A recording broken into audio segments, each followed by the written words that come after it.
You have to say yes to everything. Hey, can you hear me peeing? No, I thought all of it was lifetime stuff that I wanted to do. And I did all of it, and it's still going on, and I love it. Time passing anyway. Did Wait, you notice time passing? no, but also, wait, how did we? Suddenly you're 60. And it's like, suddenly you're what the fuck 60. happened? Suddenly you're 63, and you're a 63-year-old stripper. I used to, and I look fucking great. And I mean, I like when okay, so you know how we were talking about like dating apps? I was like, what am I gonna put if I was going on a dating app? I'm a 63-year-old witchy stripper. Yeah, like that. Why? Yeah, I could put that. Like, I'd be there. Yeah, I know. Who wouldn't? I met Larry at the Blacklight. I was checking him out. If you didn't know it. That's when I met at the Blacklight. Like A tranny 30 hooker years bar. ago or something. Yeah. Yeah. He was the only person I ever took home from the Blacklight because because this place you can't even believe It's it. so sketchy. And Yeah, it was all like Guatemalan transsexual hookers and like people showing up in their bus driver outfits or to like pick up on hospital them. gowns that had just been dumped Yeah. on the street and like. And we're staying at the shelter across the street there was a special last call at that Two bar different for the last people calls. at the homeless Had to be about shelter. midnight. There were two last calls. And then that was actually the first bar that I had ever been to when I was underage because that was in the 70s, and in those days it was a prize fighter bar. And that whole building had been like a brothel during World Right. War II. So There was a that, catwalk up above, and the girls lived in the back. And yeah, in the cribs. There was trick cribs in the back, you know, meaning like boomsin. Yeah. Like it said, like in cabaret. But I used to walk by That's the the bar. one word you know from Yeah. smoking. I used to walk by the bar every, No, not the one word. every day on the way home from work because I couldn't even afford the bus. But it was like, can I afford a beer instead? So Yeah. I asked my neighbor Nina. Yeah, Nina Salerno. Oh yeah, this is I great. said, do you ever hear this by the Blacklight? Because there was all this racket going on. You walk by it in the middle of the day. And she said, okay, let's just say you work in a factory and your hand gets cut up by a piece of machinery. She said, and you could get one of those mechanical hands. She said, if you go to the Blacklight, you get a hook. Yeah. So the very next day, I started going there. And until it closed. I know. Until what's his name died.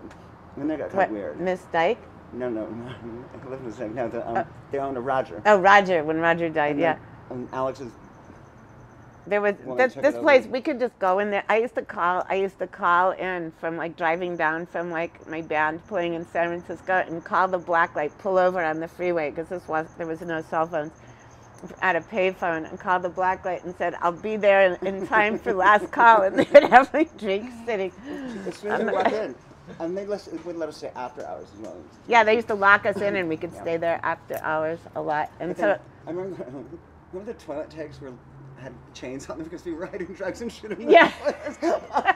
So they chained up the yeah, the toilet tanks had chains on them, and I got in trouble once because You can put that over there.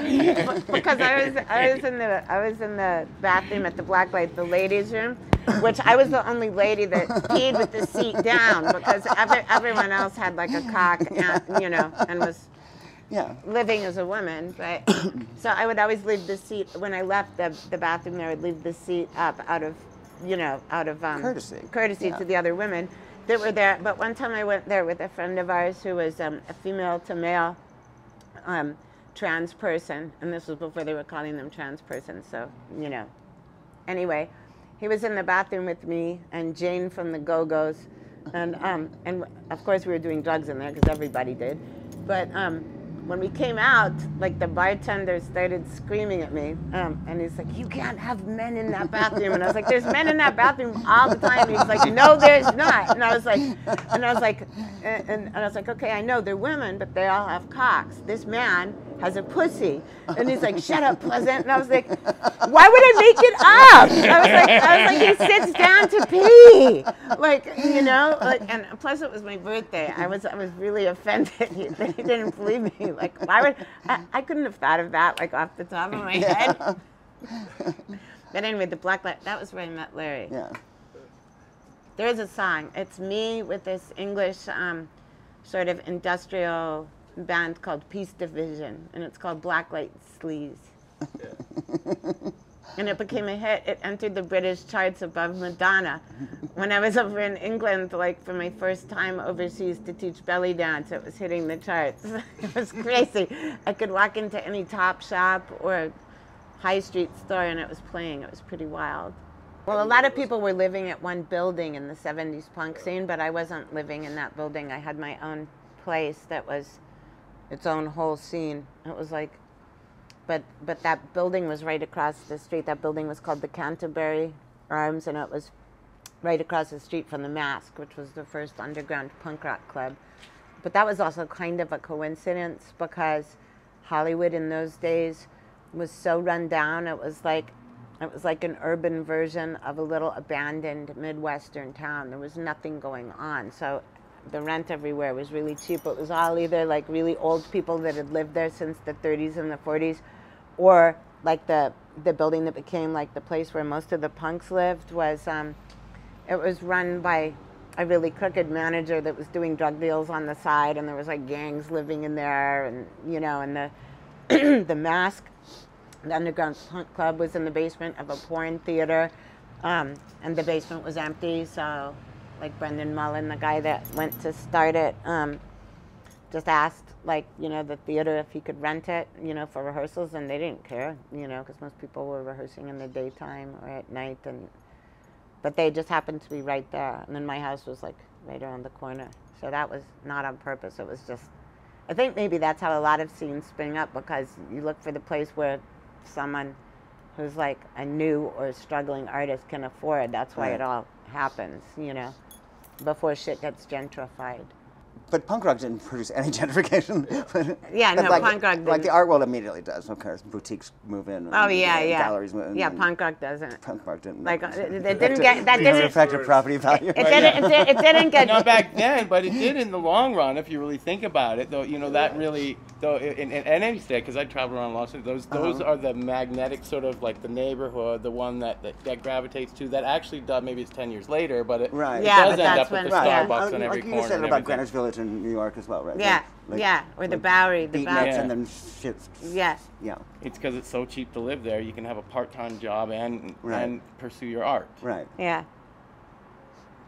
and do drugs Right. and go out and party every night. Every night. Yeah. Well, I mean, am I wrong? No, that's exactly right. 20-year-olds think about. That's exactly right. 25-year-olds think about. Yeah. Who thought about career? Well, no, I mean, yes, I did in a way. I didn't Wait, think I about always- career in Like terms in of the Reynolds money always part, but called I it, knew that there was thought, no. who do I wanna What was be I going to do? drinking Go with? Who do I back wanna and have be dinner like a with? normal Yeah, person? that's what he did. That's why he's writing about that kind of shit.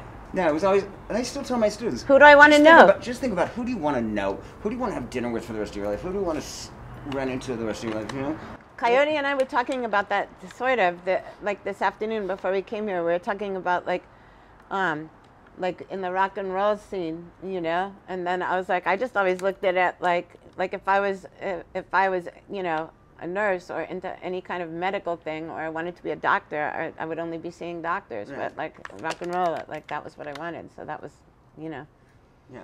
Well, I don't. In my part of it was. I don't know about anyone Well, else. when everybody's a certain age, What'd you say? when everybody's in their 20s, Yeah, yes. sex is a big. Yeah, sex is a big thing. Big part of the rave scene is a big part of the whatever. Big part of whatever factory wherever you're they're working 20s, exactly. What drove a lot of what we considered maybe like, you know, political movements or art movements or whatever, that sort of thing. Oh, I'm just babbling. I don't know if you want that. But just was people just trying to get laid. Yeah, absolutely. You know, like there was some people, a handful of people that were doing whatever, but Join then the Communist Party for yeah. politics. Right, yeah. Young Yeah, there's chicks who just moved out of home there that don't know any, what a great analogy. But yeah, like so now that people can get laid just with a swipe or whatever, it's really a different thing for any sort of scene, art scene, fashion scene, music scene, whatever. It's different now than it was, where, you know, a lot of it was literally that. If you had 20 artistic people, there'd be another 50 people that one day just hang out with them. Sometimes the only reason to leave the house was because to run into somebody on the street and have sex. And That got me out of the house. Just randomly. There's 7-Elevens and stuff. You don't need an art scene, but okay. Anywhere in LA, in any alley, and behind any garage, and any you could just. And parked cars. I think you just walk down the street and people would pick you up. That's what I used to. So amazing. At the Mask, I used to like go to the parking lot because people would park for like the theaters and stuff, and no one ever locked their cars in the 70s. So I would just go to the nicest cars and like have sex in them. I remember one time going from the spotlight to the gaslight back and forth. And I had sex 3 times going back, but I also had my pockets picked twice in one night. And there's a Scientology building now, but it used to be a Security Pacific Bank. I'll just go get more money and then come back. You're gonna want this back again. Glad I didn't have that. First I peed into the mic, now I'm eating in the mic. I'm sorry. This is giving like an animated like aha video kind of thing, right? At the end? Oh yeah, we're just gonna turn into pencil sketches. Yeah, where we go through a mirror and yeah. There's a band on the other side.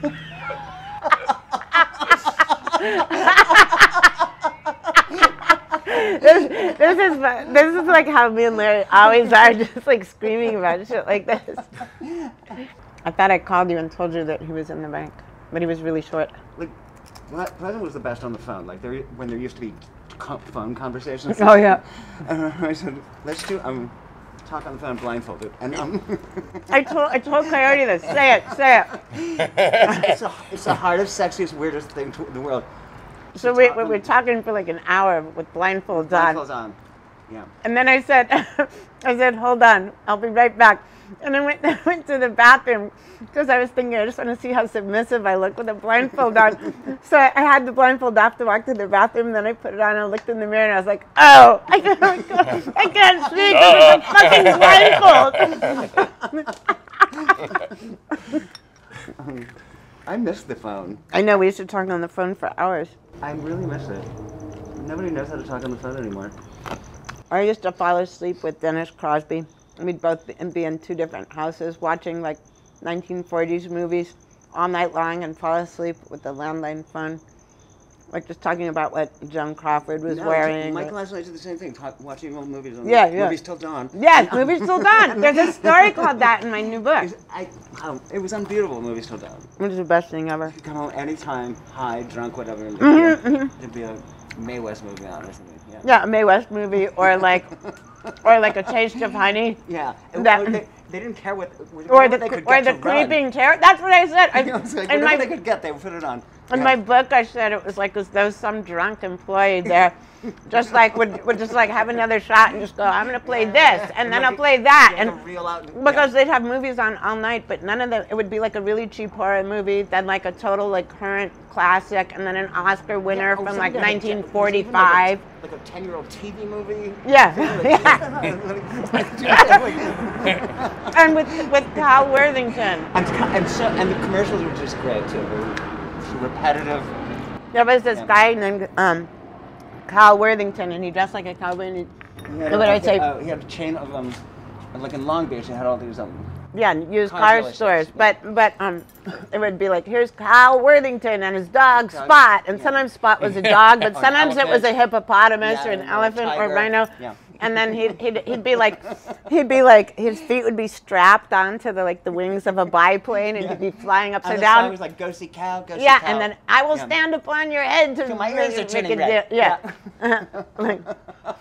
And then go see Cal, go see Cal. And that would be like 15 minutes. Every commercial break was 15 minutes long. And so even punk bands here actually would people would burst into like a go see Cal thing in the middle of a set. I'm not kidding, because yes.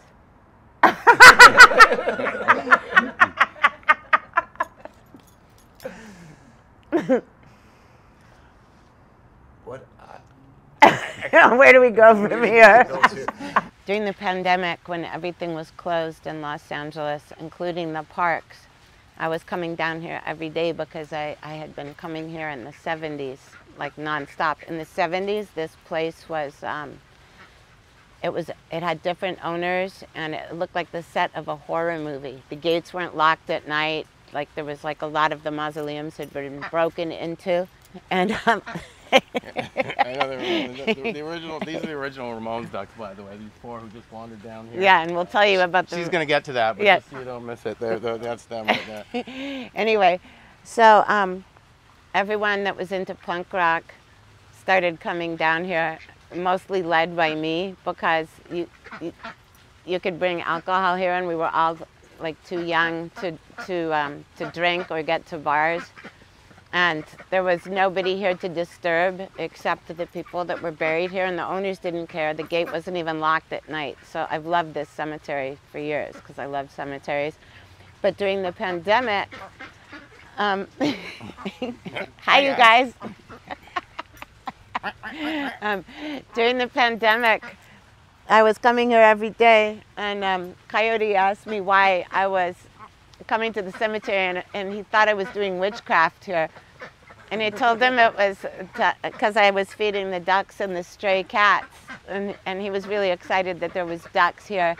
So he asked if he could come, and then the next day I brought him, and we had a really good time. And I brought him, and we had a really good time. And he said, "Can we do this tomorrow?" And I was like, "Yeah, I do it every day." So we started doing it, and then after a certain point, because there was nobody around, I said jokingly, "Let's see if we can teach the ducks to follow us around the lake, because then when everything goes back to normal, we'll be able to walk into the cemetery and just go like this, and every creature in the cemetery will come running, flying, and swimming to us." So we started working on teaching them to follow us around the lake. And these black ducks over here, a friend had hatched them in his bathtub from eggs, and they learned how to swim in his bathtub. And then his landlord told them that he couldn't have a barnyard in the apartment, so he asked permission to bring them here. But they were socialized to people. They started following us at first, and then everybody started following us. And then we got the idea to have them run up to Dee Dee Ramone's grave, which is over there. So we started trying to train them little by little, since we'd already trained them to follow us around the lake. And then Coyote took Blitzkrieg Bop by the Ramones, but first he sampled all the ducks in the cemetery, and so instead of lyrics, it was quacking. So it was like rat, rat, rat, rat. Someone from Rolling Stone magazine texted the Ducks account on Instagram and said, "Can we ask you a few things about the ducks?" So Coyote was answering a lot of questions, and I was doing a tarot reading, so I didn't get to answer a lot of them. But we thought it would maybe wind up being like 3 lines in a, in a little gossip column. In 2 hours, it came out a huge feature with like pictures and the Instagram on it and the whole story of the ducks. And then it went crazy. It went all over the world. All the headlines were like, these ducks run up to Dee Dee Ramone's grave every day, and it was like in China, it was like in Iceland, it was all over Europe, it was in the UK, it was in South America, and right before that started happening, someone from NBC News was following our account because he had kids and he liked ducks, and then he asked if he could interview us, and then the Rolling Stone thing came, and I said yes. And I was really excited about it. But then when the Rolling Stone thing came out, he called me up again and said, "Can we be the first media outlet, like the first news media outlet?" And I was like, "Sure." And then when the news came, the best thing that I said to NBC News was, he's like, "Hi, Pleasant, this is Jonathan, the anchor from NBC. Do you have a moment to talk?" And who says this to like NBC, which is like a major network in this country? I went, look, I said, "I'm sorry, not right now. We just pulled it. We just." Oh, yeah. I said, "I'm sorry, not right now. We just pulled into the cemetery and things are going to get hectic. I'll call you later." And I was like, I just said that to like the major network. Hi. Hello. Want to know what's crazy? Ladies and gentlemen, the papa of the Ramones ducks. Yeah. How did it come up for me to go there, or to raise ducks? To raise the ducks? Well, it's there's a painting that actually a friend of mine in New York did, and it was of just maybe 5 pallbearers holding up a casket. And for some reason, I thought of looked like a flock of black ducks. And so when COVID came, you know, one thing led to another. I was wanting to connect back to my animal roots, you know, because I grew up with a lot of animals, and then, and for some reason, the black ducks were something that I saw for a long time.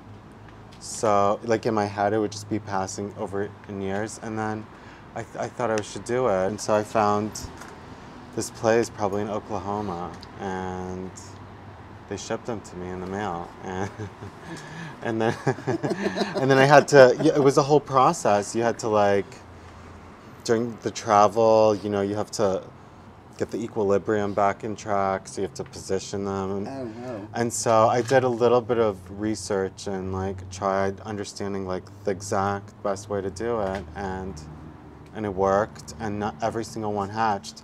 And he named them all after angels. After guardian angels, yeah. And so at the end, I put them there, and then they got so big, and they were just starting to get too messy to be in a little pen. Because they grow so quickly. In 7 weeks, they're almost like full size. So they grow like insane. But we kept hearing urban legends about this guy that hatched them. And then one day, Coyote and I were at the cemetery way later than we should have been, because they weren't kicking people out then because it was COVID. And I saw Daniel, but I didn't know it was Daniel, come, and he just sat by the water, and he had like a Tupperware tub full of feet, and I was like, that's the duck guy. I know that's the duck guy. And we just went walking up to him, and that was how we met him. But, you know, it was a funny thing, because when they were maybe 5 or 6 weeks old, I couldn't keep them anymore inside because they were huge. They're huge, and they were going to the bathroom every 5 seconds, and like I was changing it like 3 times a day, and it was a lot. So it was so pure. Nobody did anything for money. This was just the love of like, a duck, or the love of whatever, feeding him, or the and music, the pandemic, and nature, and all of it. Nobody thought anything about making money off some ducks. You know, this was an absurd idea. So everyone was in pure intentions, but then suddenly when they were famous, there's like I don't know, I own the recipe. Like the fame monster rose, Yeah, Coyote and I compared it to like when you're in a band and someone was like sitting around while you were writing a song, or the drummer that quit was in the room then, and then like the song gets recorded, and then it's like, I helped write that song. Well, I told my mom that punk rock, I told her in the 70s, I told her that punk rock was like Paris in the 20s, and it wasn't just a passing phase, and it was going to be a very cultural thing, and she just rolled her eyes and thought I was being like a crazy teenager, and now look where we are.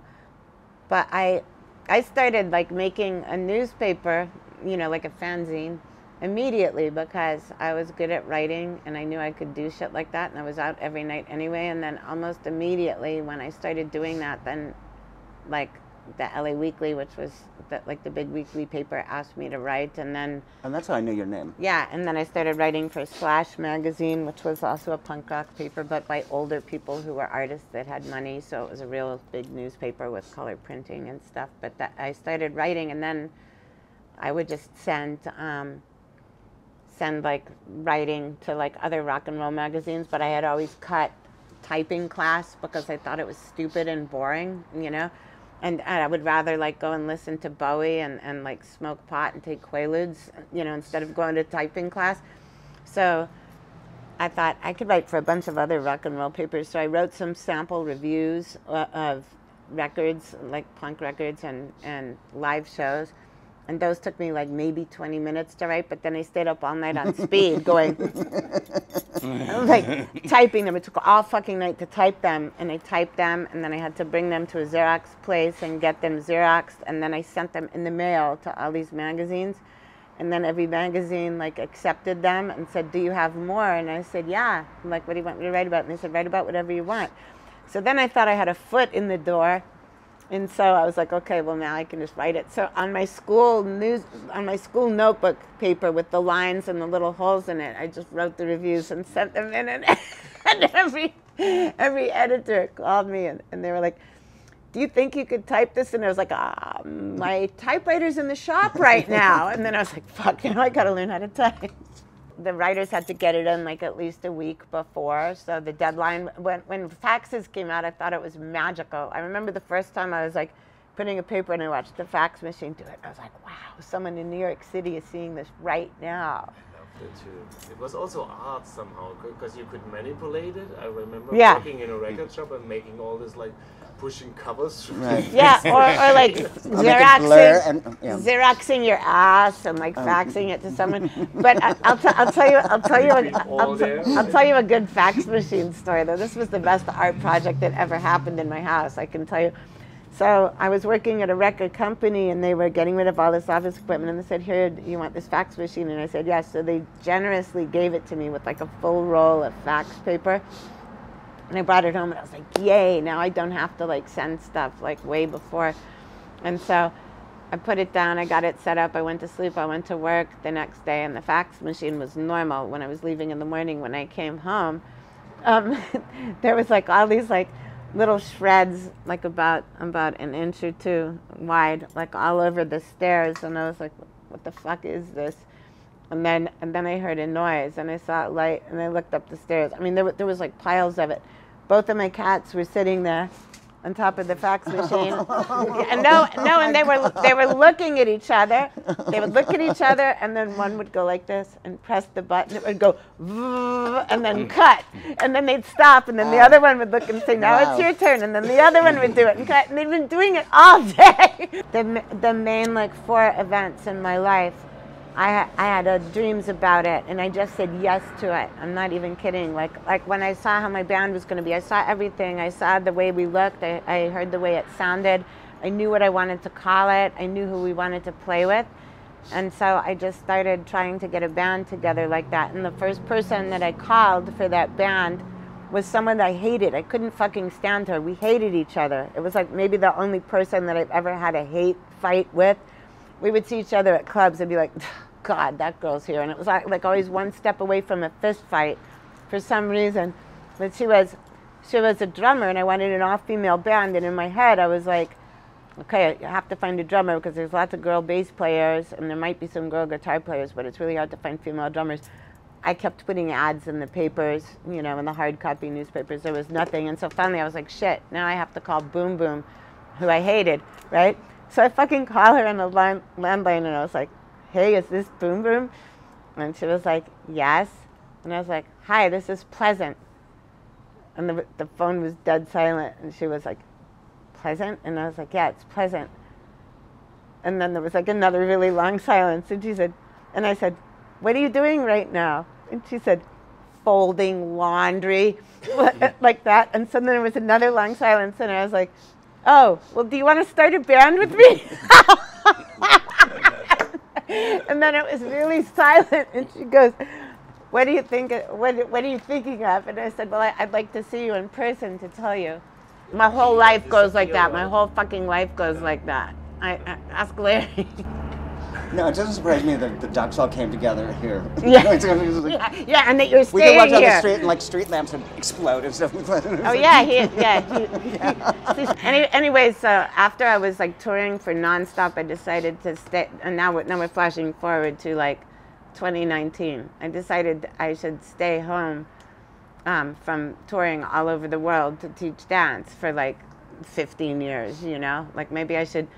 I haven't seen people in LA for like, you know, over 5 years, or even talked to a lot of them in most cases. So I was like, so I'll stay home. So immediately, instead of relaxing, I started an all-witch burlesque show. And then, so I was working all the time nonstop. And then finally I was like, I should go out like once or twice a week so I can see people that I haven't seen in ages. People can't figure out how I went from writing to being in a band to touring the world for dancing, and then to like having a witch burlesque show and being a professional fortune teller, tarot reader, psychic. But I've been interested in all those things since I was born.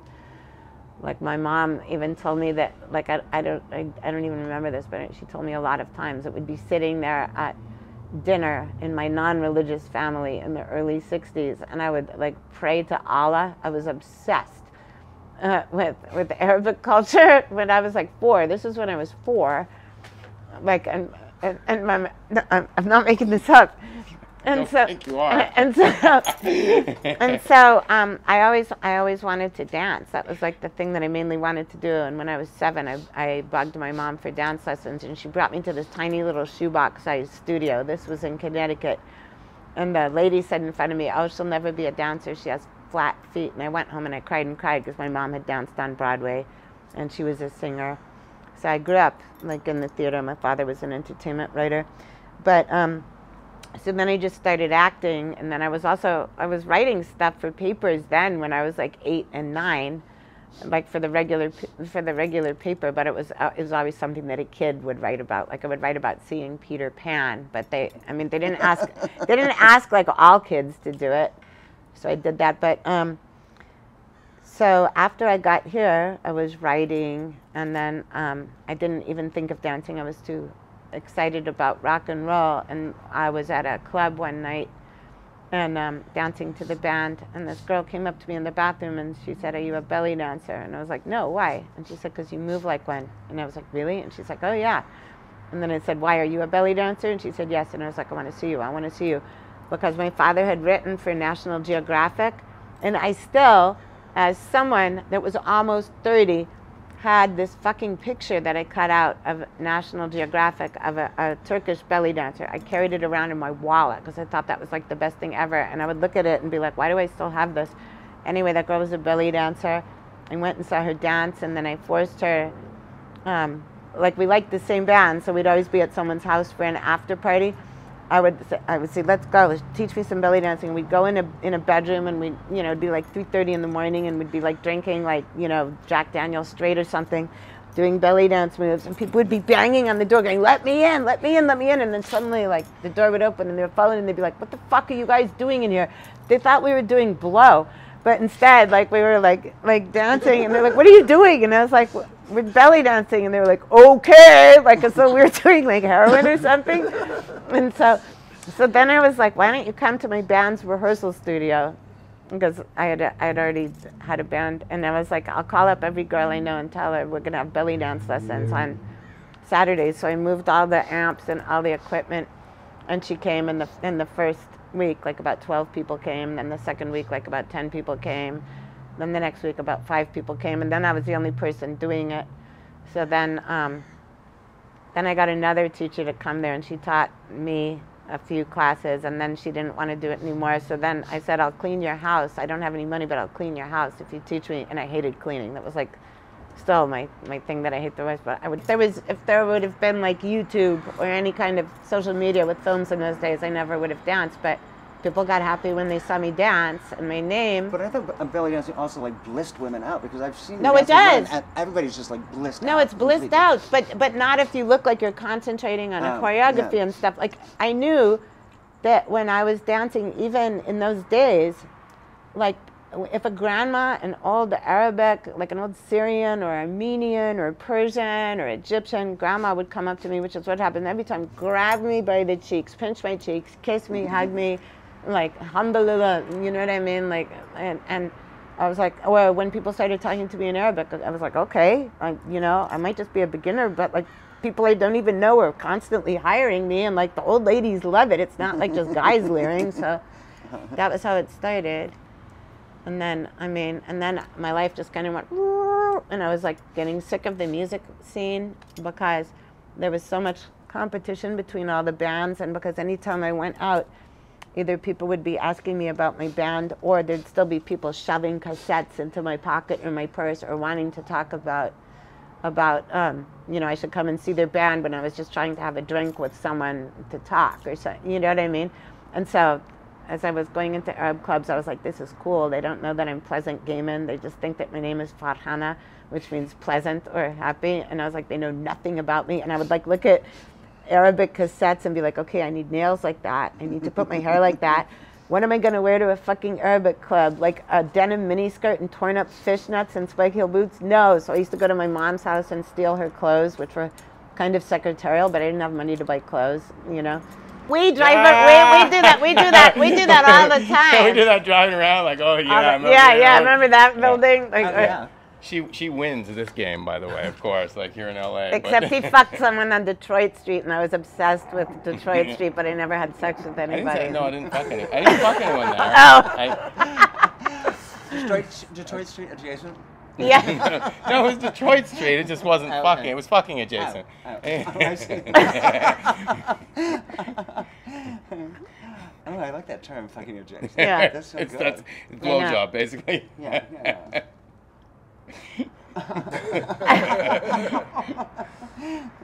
To be honest, yeah, because we joke around about it like all the time, but then some other times, I don't know about you, but I just don't because I'm not thinking about, No, I don't.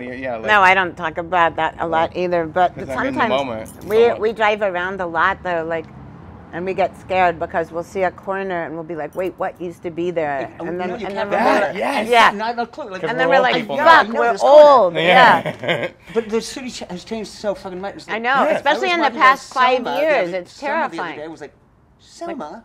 Yeah. Oh yeah, That yeah. fucking thing? No, I There's know. like 5-star hotels Oh and my shit, like fucking little God. I know. there, shit like that. Yeah. I hadn't been down there in Places you would 20 go to years. cut I know. drugs or puke if you drank too much are now like there's like a velvet rope and yes. Yeah, but It was but like that cruisy, homeless. but there was that so much shit wasn't going on even there. like, I mean, that's been in like the past like And 4 I wasn't even or 5 around years. as long as they Yeah. have in the Yeah. dark It was Hollywood. I didn't get insane. it, but yeah. It was insane. I was like, I can't believe this is Selma. I even like the name Selma. It sounded so like Selma, Alabama. I mean, it's like it just referred to sort of like nastiness. Do you know what I'm saying? Well, it was nastiness. Yeah, That's it was why we nasty. liked Now it. it's like Selma. That's like the spotlight. like Selma's your spotlight. maid now or something. Do you know Yeah. what I'm saying? Like, yeah. Spotlight was also the kind of bar where you'd go if you had a hook for a hand. And we're in a wheelchair. And we're a male hustler, but Yeah. I know. I used to describe that bar, like the Spotlight, which is now like part of some hotel, or it's all like cleaned up. It's not called the Spotlight anymore. It's called some. What the fuck is it called? It's got some like beautiful, glamorous name. Anyway, Avenue or something like that. Yeah. But and people would say, have you ever been to that bar, the Spotlight? And I'd be like, yeah, I like going there at 6 in the morning. And they're like, really? And I was like, it was the only yeah. open. Well, it was open at 6, but then they said, well, what attracts you to it? And I said, well, it's the kind of bar where you get out of jail, you want to get fucked up, get your dick sucked, and get into a fight. Exactly. Like that. That was why I liked it. And there was popcorn. Yes, Popcorn. yes. Remember numbers? Remember numbers? Billy Name it numbers. Yeah. We met Billy Name that was at Andy Warhol's factory. Like, Billy Name. He's a photographer. Yeah, Factory. we He's met the one who it. made the silver on the silver. Yeah, exactly. me and Larry were at Numbers, which was this like higher end hustler bar It was all porn stars. I mean, next to I Greenblatt's all Deli, those and they all. had mirrors all over the ceiling that you could see under the table Everybody whose from dick was out Yeah, or anything. I knew also see everybody from every location. It was And I think I was like crying because I broke up with Daniel. I was like totally crying, and then these hustlers, I'd go to the bathroom, and all these like rent boys, they would follow me in and go, I'm straight, and I'd be like, there's like Marine boys. Marine boys, they were total jarheads, came inside with us, and yeah. and they were all hitting on Plaza. I was like, what am I, Limburger? And so then they went back, and they were sitting with this old man in the back booth, Yeah. And I got up to go to the bathroom, and he came over and he said, "Those boys told me that you said you're Andy Warhol's nephew. Remember this?" Oh yeah. And he said, "And I know Andy Warhol doesn't have A nephew, yeah. any nephews." And this guy had a beard. He looked like he was in ZZ Top, but it was Exactly. Billy. But it was Billy Name. And so he said, And at first, so I said, well, who are you? I said, who are you? And he said, Billy Name. And I said, oh, didn't they use a picture, one of your photographs on cover of Gary Annette's news book? And he said, yeah. And I said, that book was dedicated to me. Oh, that's right.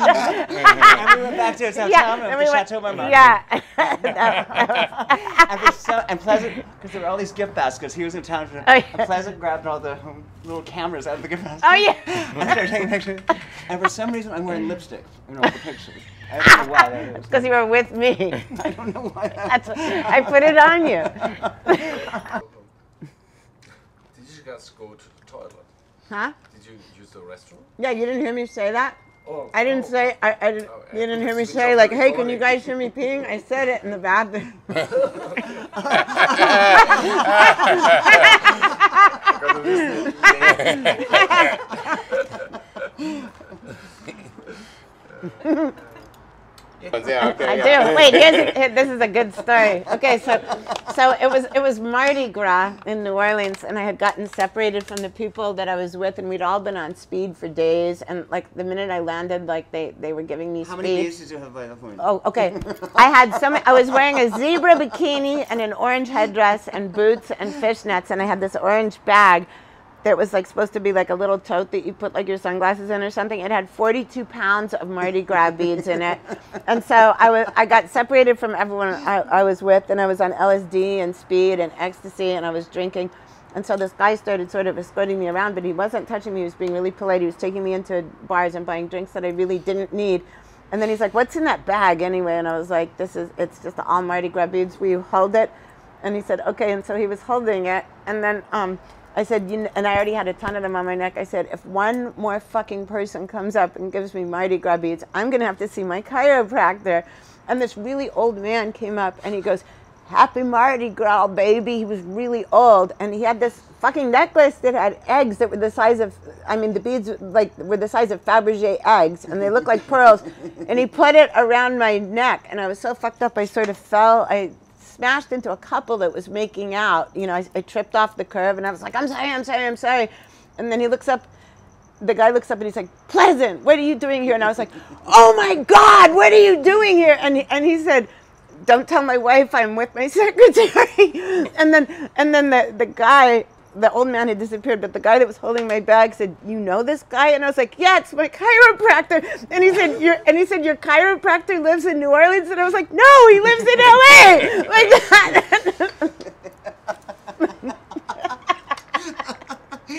But you summoned him by just saying the word chiropractor. I know. No, it's like, which is honor. It's like, I know. tinka tinka tink. It's like Tink, tink, tink. But then he took me to a party with a lot of hot dykes. and then I found my boyfriend who I hadn't seen in 4 hours. And then I saw this guy. I was so wasted. I saw this guy wearing a chef outfit. And I was like, "That's a great costume." And he's like, "It's not a costume." And he was working at this big mansion. And then I looked in it. He said, "I'm working right there." And I looked at it, and it had like a list. And I go, I dragged my boyfriend, and he's like, "Where are we going?" And I was like, "We're going to crash this party." He's like, "We can't do this." And I was like, "Just shut up and let me do the talking." Huh? No, a list. Oh, this, I see. And it already had like a chefs, and it had like chauffeurs and people parking cars and stuff. So I was like, "Watch, we'll crash this." So I was wearing the zebra outfit still. This was that same day. And so I get up to the list, and I was like, "Hi, my name's on the list." And he's like, "What's your name?" And I said my name. And then the lady was like, "I'm sorry, you're not on the list." And I said, "Well, I should be. I was told I'd be on the list." And I was tripping, but I was acting really like polite. And so then, she goes, "Well, who put you on the list?" And in my head, I'm like, French name. And I was like, "Philippe." And she said, "Well, which Philippe?" And I said, "I can't remember his last name. I met him at a party," which was normal because it was Mardi Gras season. And I go, "Okay." And she goes, "Well, I can't let you in." And I said, "Okay, can I borrow a pen and a piece of paper so I can leave him a note?" And I started writing this note, hoping my handwriting looked normal because I was so high. And she goes, "Oh, it's okay, just go in." And so I said, "Okay." So I grabbed Daniel's hand, and we started going up these stairs. And the first thing we see is like Warhols and Picassos that turned out to be real. And there was like a piano player with white gloves on playing a grand piano, and there was a bar there. And so then I was like, "Wow, this is crazy." And I was like, "I'm going to go to the bar." And Daniel's like, "We can't afford this." And I was like, "It's free, you fucking idiot." So I started drinking, and then I was like, "I need to go out on the terrace." And so there was like this balcony, and I went out there, and I was wearing all zebra. And there was a guy out there wearing a zebra floor-length cape that matched it exactly. And I was like, "Look, we're twins. Let's take a picture together." And this is still with cardboard cameras because this was like in the 90s. And so we're both taking pictures. And then I was like, "I'm Pleasant." And he's like, "Who invited you to the party?" And I said, "I snuck in here." And I was like, "Who invited you to the party?" And he said, "This is my party." And I was like, "Oh!" And he's like, come and have a drink with me. and we were matching. People thought that we were together. And so then he was talking. He's like, "Darling, I got to go and attend to something." So he walked away. And then this other guy said, I like what you have on." And I was like, "Thank you." And then we were talking, and then I was like, so we do a shot together, and he's like, "No, I'm just drinking Coke." And I said, "Okay." And he said, "Well, I'll give you my card." And he was a senator of Louisiana. Anyway, that whole trip just rolled like that. But that was right after smashing into my chiropractor there.